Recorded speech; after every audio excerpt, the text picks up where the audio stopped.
क्या आपकी मिट्टी भी कुछ ऐसी हो गई है जो अब एकदम सख्त और कठोर हो चुकी है? इसमें हम जितना भी पानी डालते हैं उतना ही कीचड़ बन जाता है, लेकिन मिट्टी ना तो नर्म होती है और ना ही भुरभुरी। ना इसमें पौधा उगता है, ना जड़ें फैलती है। तो इससे कई बार हम सोचते हैं कि इसे फेंक दें, लेकिन रुकिए, ऐसा करने से पहले आप ये वीडियो ज़रूर देखें, क्योंकि आज मैं आपको एक ऐसा तरीका बताने वाली हूँ जिससे ये सख्त मिट्टी बिल्कुल नरम और भुरभुरी बन जाएगी, और साथ ही ये मिट्टी आपके पौधों के लिए एक बेहतरीन खाद भी बन जाएगी, वो भी बिना कोई खर्च किए। और साथ में मैं आपको बताऊंगी कि कैसे आप घर की कुछ चीज़ें मिलाकर इस मिट्टी को आप खाद से भरपूर बना सकते हैं। तो वीडियो को पूरा ज़रूर देखें, ये सभी जानकारी आपको इस वीडियो में मिलने वाली है। तो चलिए शुरू करते हैं। तो मेरा नाम है उर्मिला, आपका स्वागत है हमारे YouTube channel village terrace garden में, जहां पर मैं दिखाती हूं बहुत ही कम बजट में छत पर सब्जियां उगाने के आसान तरीके। अगर आप पहली बार हमारे वीडियो देख रहे हैं तो हमारे चैनल को सब्सक्राइब करें और वीडियो को लाइक करें, ताकि आपको ऐसे ही वीडियो लगातार मिलते रहे। तो देखिए, ये मिट्टी है जो बिल्कुल कड़क हो चुकी है, जैसे बर्फ़ जमती है वैसे ही एकदम पत्थर की तरह हो गई है। तो ऐसी मिट्टी में ना पौधे उगते हैं, ना जड़ें बढ़ती है, और पानी भी अंदर तक नहीं जाता है। बहुत से लोग परेशान हो जाते हैं कि इतनी सख्त मिट्टी को आखिर हम कैसे ठीक करें। तो मैंने इसमें एक बहुत ही आसान तरीका अपनाया है और मुझे बहुत ही बढ़िया रिजल्ट भी मिला है। ना हमने किसी भी पत्थर से इसे तोड़ा है।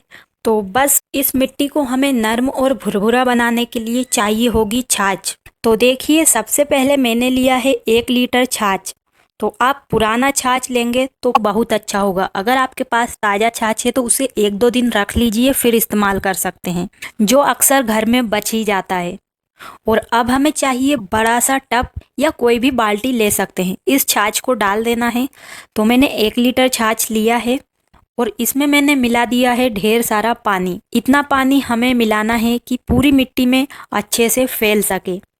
अगर आपके पास ज़्यादा छाछ है तो आप छाछ में बिना पानी मिलाए भी डाल सकते हैं। तो छाछ को हर जगह अलग नाम से जाना जाता है। तो इसे इंग्लिश में बटर मिल्क और लस्सी, मट्ठा और भी बहुत नाम है। तो बहुत सारे लोग कमेंट करते हैं छाछ किसे कहते हैं। तो दही में से हम जब मक्खन निकाल लेते हैं उसके बाद जो बचता है उसे हम छाछ कहते हैं। तो इस घोल को बनाने के बाद जो भी मिट्टी हमें नर्म करनी है उस मिट्टी को अच्छे से हमें फैला लेना है। आप चाहें तो आपके पास कोई भी बड़ा सा टब है या कोई भी बर्तन है तो उसमें भी आप मिट्टी को डाल सकते हैं, या आप कोई भी पॉलीथीन वगैरह पर भी डाल सकते हैं। तो अब इस मिट्टी पर हमने जो छाछ वाला पानी बनाया है उसको अच्छे से डाल देना है।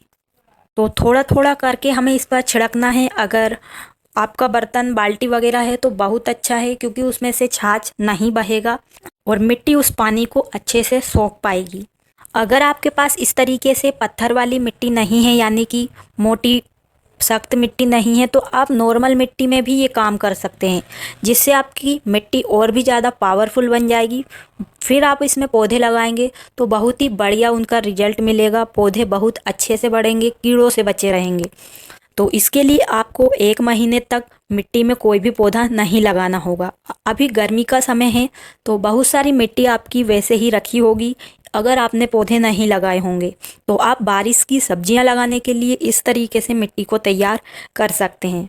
तो देखिए, इस तरीके से धीरे धीरे मैंने पूरा जो भी छाछ है उसे इस पर डाल दिया है। और अब हमें चाहिए कुछ इस प्रकार के थैले। आपके पास इस तरीके के थैले नहीं हैं तो आप कोई भी साड़ी या कपड़ा या कोई भी बोरी का भी इस्तेमाल कर सकते हैं। अगर आपके पास छाया वाली जगह है तो वहाँ पर भी आप इस मिट्टी को रख सकते हैं। तो अभी हमारे छत पर ये रखी हुई है और तेज़ धूप इस पर आएगी, इसलिए हमें तेज़ धूप से इसे बचाना है, ताकि जो भी हमने ये छाछ वाला पानी डाला है वो आसानी से ना सूखे। तो इस तरीके से हमने इस थैले को भी इस छाछ वाले पानी में अच्छे से डुबोकर इसे इस तरीके से पूरी मिट्टी को ढक दिया है। आप चाहें तो इस पर कोई भी घास वगैरह या बोरी से ढक सकते हैं। तो इस तरीके से आप चाहें तो ये 24 घंटे में भी नरम हो जाएगी। और अगर आप चाहें तो 3 से 4 दिन आप हर रोज़ इस पर छाछ छिड़कते रहें और कुछ दिन बाद आप खुद देखोगे कि ये मिट्टी खुद से नरम होनी शुरू हो जाएगी। जैसे ही आप इसे पकड़ेंगे एकदम बखर जाएगी। तो देखिए, इस मिट्टी में हमने छाछ का पानी डाले हुए 1 दिन का समय हो चुका है और ये एकदम मुलायम भुरभुरी हो गई है। तो अब हमें इसे हाथों से थोड़ा हिला देना है ताकि अच्छे से ये बारीक हो सके। तो छाछ डालने से इस मिट्टी में बहुत सारे ऐसे कीड़े बन जाते हैं जो मिट्टी को नरम बनाने का काम शुरू कर देते हैं। वो छाछ डालने से तुरंत ये काम होना शुरू हो जाता है। आपने देखा होगा कि जब हम खाद बनाते हैं तो छाछ या दही का इस्तेमाल ज़रूर करते हैं, क्योंकि इनसे बहुत ही ज़्यादा कीड़े बनते हैं और वो कीड़े हमारे खाद हो या मिट्टी को बनाने में बहुत ही अच्छे से काम करते हैं और जल्दी से ये मिट्टी को नरम बना देते हैं। तो पानी डालने पर तो हमारी मिट्टी कीचड़ की तरह होती है, लेकिन जब हम ये छाछ का पानी मिट्टी में डालते हैं तो मिट्टी एकदम रेत की तरह हाथों से बिखरने लगती है। तो इस मिट्टी में हम कोई भी पौधा लगाते हैं तो बहुत ही अच्छे से बढ़ता है। और जो हम गमले ग्रो बैग में सब्जियां उगाते हैं तो उसे इसी तरह की मिट्टी की ज़रूरत होती है। तो देखिए, अब हमारी पत्थर की तरह दिखने वाली मिट्टी बहुत ही नरम हो गई है। हम चाहें तो इसमें पौधे लगा सकते हैं, लेकिन हम इस मिट्टी को नई लाए हैं, यानी कि इसे हमने हमारे गार्डन में एक भी बार यूज नहीं किया है। तो हम कहीं से भी मिट्टी लाते हैं तो उसमें हमें कुछ ऐसी चीज़ें मिलानी होती है ताकि वो हमारे गमले में पौधे उगाने के लायक बन सके। तो मिट्टी को हम बिल्कुल कम बजट में घर की चीज़ों से तैयार कर सकते हैं। तो जब हमारी मिट्टी इस तरीके से नरम हो जाए तो तब हम उसमें कुछ खाद मिलाएंगे। तो अब हम उसे और भी ताकतवर और खाद से भरपूर बनाने के लिए उसमें कुछ घरेलू चीज़ मिलाएंगे। और ख़ास बात यह है कि सब चीज़ें फ्री की है, घर में ही मिल जाएगी। तो चलिए अब मैं आपको एक एक करके बताती हूँ कि किस तरीके से हम बहुत ही कम बजट में मिट्टी को बहुत ही बेहतरीन बना सकते हैं। तो खास करके मैं कोई भी बाजार की महंगी खाद मिट्टी में नहीं मिलाती हूँ। तो सबसे पहले हमें मिट्टी में मिलाना है हल्दी पाउडर। तो 1 चम्मच हल्दी पाउडर हमें 1 गमले की मिट्टी में मिला लेना है। तो इससे हमारी मिट्टी में चींटियाँ नहीं लगती है और पौधे की जड़ें भी बिना फंगस के अच्छे से बढ़ती है। तो बहुत बार हम पौधे लगाते हैं लेकिन कभी पौधे की जड़ सड़ जाती है या कभी फंगस लग जाता है।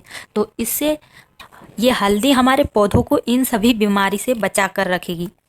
तो नीम खली की जगह मैं मिलाती हूँ नीम के सूखे हुए पत्ते। ये बहुत ही कड़वे होते हैं, इसलिए हमारी मिट्टी के अंदर कोई भी कीड़े नहीं लगते हैं।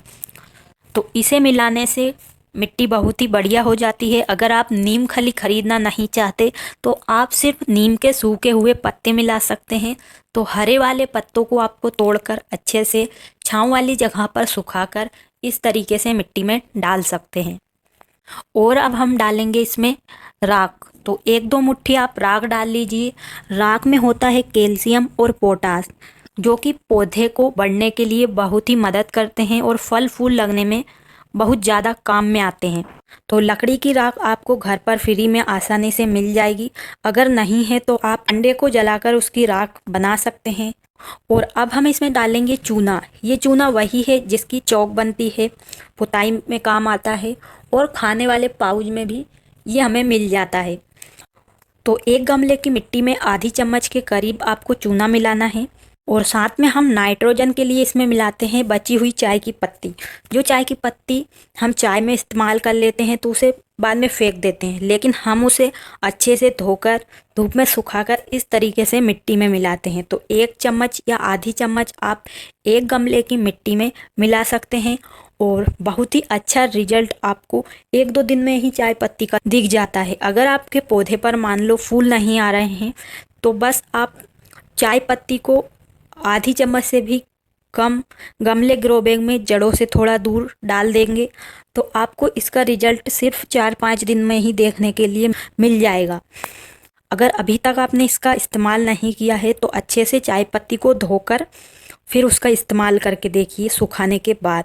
और जो सही चाय पत्ती होती है बिना इस्तेमाल की उसे इस्तेमाल बिल्कुल भी मत करना, क्योंकि इससे आपके पौधे जल भी सकते हैं, क्योंकि ये इतनी ज़्यादा पावरफुल होती है पौधों के लिए।